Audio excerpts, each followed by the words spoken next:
किशनपुरा के खन्ना रोड पर एक दुकान पर कब्जा करने का प्रयास किया गया। दुकान के मालिक ने बताया कि आरोपी ने राजनीति पहुंच दिखाकर धमकी देकर हमारे साथ मारपीट की और मेरी पत्नी के साथ बदतमीजी की और पिस्तौल के बल पर दुकान का सामान बाहर निकालकर गली में फेंक दिया, जिसके बाद दुकान पर ताला भी लगा दिया। शिकायत करने पर मौके पर पहुंचे थाना चांदनी बाग पुलिस ने ताला खुलवाकर सामान वापस दुकान में रखवाया। पीड़ित परिवार पुलिस अधीक्षक से शिकायत करने पहुंचे थे। उन्होंने बताया कि आरोपियों ने उन्हें जान से मारने की भी धमकी दी है और पुलिस ने अभी तक हमारे इस मामले की कोई एफआईआर तक दर्ज नहीं की है। इसी मामले को लेकर परिवार डीएसपी सतीश वत्स से मिलने के लिए पहुंचे और आरोपियों के खिलाफ कार्रवाई करने की मांग की। वहीं दूसरे पक्ष के युवा नेता बीना ने बताया कि जो आरोप उनके ऊपर लगाए गए हैं वह सभी झूठे और बेबुनियाद हैं, क्योंकि इस प्रॉपर्टी की रजिस्ट्री के सारे कागज हमारे पास है, लेकिन दुकानदार महिपाल तानाशाही करके दुकान पर कब्जा किए हुए हैं। सुकान के ऊपर मकान में हमारा परिवार रह रहा है। जब महिपाल को दुकान खाली करने को कहा गया तब हम पर मारपीट के आरोप लगाए गए हैं। मौके पर ऐसा कुछ नहीं हुआ था। उन्होंने कहा कि अगर इस पूरे मामले की जांच हो तो पता लग जाएगा आरोपी कौन है। 50-60 बंदे हमारी दुकान के अंदर घुस के पिस्टल लेकर आए, मेरी बीवी के कपड़े फाड़ दिए, मुझे मारा पीटा, सारा सामान बाहर फेंक दिया। मौके पे अंकित नंद लाया था SHO साहब, उन्होंने हमारा सामान वापिस रखा, उनका सामान बाहर फेंका, लेकिन हमारी कोई कानून कार्रवाई नहीं हुई। हमारे पास फोटो सब कुछ, वीडियो है, सब कुछ हमारे अंदर बढ़ने की, बाहर निकलने की, सब कुछ है। अब क्या मांग रहे हैं? अब हमें इंसाफ चाहिए, उनको अंदर करो। जिन्होंने जो FIR भी लिखी गई हमारी, जो हम पे पिस्टल लगाई गई, बदमाश बड़े जो भी है सारे हमें जान से मारने की, मर्डर करने की सोची हमारे साथ। जो भी हमारी लेडीज़ों के साथ जो गलत करने की सोची है, जो हमारे साथ गलत किया है, उसकी हमें वो चाहिए, कार्रवाई चाहिए जी। के अंदर बढ़ गए थे। सुबह 7:15 बजे की बात है। हम दोनों पति पत्नी ऊपर थे, मेरी 8 साल की लड़की थी, वो नीचे थी और वो 10-15 लोग ऊपर आ गए थे और उन्होंने आके मारपीट चालू कर दी। मैं अंदर थी, रसोई में थी, बाहर मेरे पति को मार रहे थे। मेरा बच्चा भारी था, उसके ऊपर पिस्तौल लगा दी थी और मैंने आगे देखा तो वो मुझे कहने लगे अंदर जाओ। मैं अंदर नहीं गई। उन्होंने हमारे साथ मारपीट चालू कर दी। अंदर जाकर उन्होंने सारे फ़ोन हमारे ले लिए और हमारी चाबी थी वो भी ले ली उन्होंने और हमारे साथ मारपीट कर दी। उन्होंने हमारे कपड़े फाड़ दिए, बदतमीजी की मेरी और मेरी जेठानी के साथ में, और फिर मेरे पति को मारते मारते घसीटते हुए नीचे ले गए।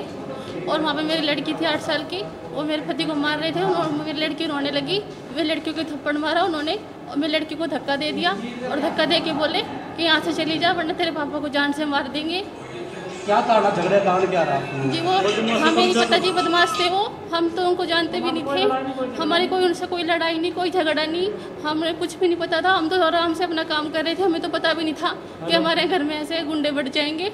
अचानक से आ गए वो, हमें कुछ भी नहीं पता था। और उन्होंने मेरे पति को, मेरे बच्चों को मारने की धमकी दी है। बोला यहाँ से चले जाओ वरना तेरे पति को और तेरे बच्चों को सबको ख़त्म कर देंगे। और पुलिस कहीं भी जाने की कोई ज़रूरत नहीं है, कंप्लेंट करने की ज़रूरत नहीं है, वरना तुम सबको ख़त्म कर देंगे। हाँ जी, पुलिस आई थी। हमने 100 नंबर पर फ़ोन किया था तो उन्होंने आके मेरे पति को बाहर निकाल लिया था। फिर उसके बाद मेरे पति बाहर गए थे, उन्होंने कंप्लेंट की, पुलिस वालों को फ़ोन किया तो SHO साहब आए थे। उन्होंने आके उनका सामान बाहर निकलवाया और हमारा अंदर रखवाया। लेकिन उन्होंने, मेरे जेठ ने ये भी बोला उनको कि जी ऊपर जाके देखो हमारे लेडीज़ों के साथ बहुत गलत काम हुआ है, ऊपर जाके देखो हमारे लेडीज़ों के साथ क्या हुआ क्या नहीं हुआ। उन्होंने ऊपर जाके नहीं देखा, और वो ऊपर से हमें लॉक करके जब हमारे पति को नीचे लेकर आए थे उन्होंने ऊपर से लॉक लगा दिया था गेट का। हमारी प्रॉपर्टी है किशनपुरा में और एक महिपाल नाम का एक लड़का है, उसने किराए पे ली थी तो उसने उस पर नाजायज कब्जा कर लिया। और ये जो खन्ना का लड़का है वो है ना, गलियों की ज़मीन, कुछ खड़ों की ज़मीन उसके बकाया है, वो उससे रजिस्ट्री करवा ली। हमारे पास ये रजिस्ट्री है और ये झूठे मुकदमे इसने है ना, एक FIR नंबर 21/10/2019 को 307 की झूठी FIR दर्ज करवाई थी इसने अमित के खिलाफ। तो वो पुलिस ने तफ्तीश की थी, उसमें झूठी पाई गई थी। उसके बाद वो मुकदमा कैंसिल हो गया था। ये जो आरोप लगा रहे हैं ये इसलिए लगा रहे हैं भाई किस प्रकार से इनके ऊपर दबाव बनाया जाए और इस प्रॉपर्टी पर कब्जा किया जाए। तो प्रॉपर्टी आपने कब परचेज की? ये प्रॉपर्टी हमने 7 तारीख को, ये नई गाइडलाइंस आई है, इस गाइडलाइंस के तहत हमने ये रजिस्ट्री करवाई है। और हमारे पास प्रॉपर्टी ID भी है, उसके पास प्रॉपर्टी ID नंबर है, ID नंबर नहीं है, हमारे पास प्रॉपर्टी ID नंबर है। वो फ्रॉड रजिस्ट्री करवा के और उसको दबाव बनाने की कोशिश कर रहा है, प्रशासन को भी गुमराह कर रहा है और झूठ बोल रहा है। तो झगड़े का भी आरोप लगाया? नहीं, कोई झगड़ा नहीं हुआ वहाँ। मुझे वहाँ मालिक ने, पुष्पा भी दुबा ने, उसने मेरे को बुलाया था अपनी रजिस्ट्री करवाने के बाद दुकान पे, भाई आके एक बार जो है ना आप देख लो। तो वहाँ हम गए तो गाली गलौज देने लग गए। वहाँ पे कोई ऐसी बात नहीं, ना मारपीट हुई, ना ही कोई वहाँ ऐसी, ना कोई वहाँ महिला थी, अकेला महिपाल था, उसके 2 नौकर थे। तो फिर हम वापस आ गए थे, पुलिस वहाँ मौके पर आ गई थी, पुलिस के साथ हम चले गए थे। अभी ये बता रहे कि ये बच्ची के साथ नहीं, ये तो ये आरोप बेबुनियाद है, महिला वहाँ थी ही नहीं। ऊपर सेकंड फ्लोर पे तो हमारी फैमिली रहती है पूरी, उसने आरोप लगाया भाई सेकंड फ्लोर पे हम रहते हैं। सेकंड फ्लोर पे तो आप वेरीफाई करें, पुलिस वेरीफाई करे, सेकंड फ्लोर पे हमारी पूरी फैमिली रहती है, अभी भी हमारी भी महिलाएं हैं वहाँ, ऐसी बात नहीं है, झूठ बोल रहा है वो। अब क्या मांग करेंगे प्रशासन से? अब मेरी प्रशासन यही मांग है, आप वहाँ वेरीफाई करो, अड़ोस पड़ोस में जाके तफ्तीश करो, पूछो किसकी प्रॉपर्टी है वो।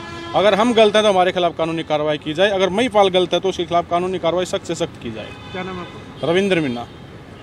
हरियाणा फ्रेश शुद्ध घी का नाम बड़ा, शुद्धता की कसौटी पर खरा।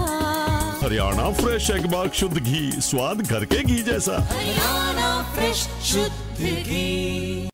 पानीपत ब्रेकिंग न्यूज पर ताजा तारीन समाचार देखने के लिए आज ही चैनल को सब्सक्राइब करके बेल आइकन दबाएं, ताकि आपको ताजा खबरों के अपडेट मिलते रहें।